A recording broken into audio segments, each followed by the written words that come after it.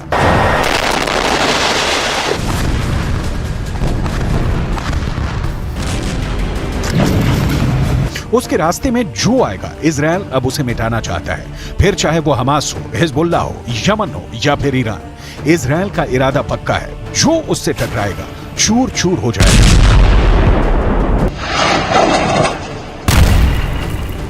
इसमें कोई शक नहीं कि ईरान में इजरायल को लेकर इस वक्त बहुत गुस्सा है। ईरान के जनरल अब तक इजरायल की बमबारी को लेकर बहुत आक्रामक भाषण देते आए हैं, लेकिन इजरायल को डरा नहीं पाए। अमेरिका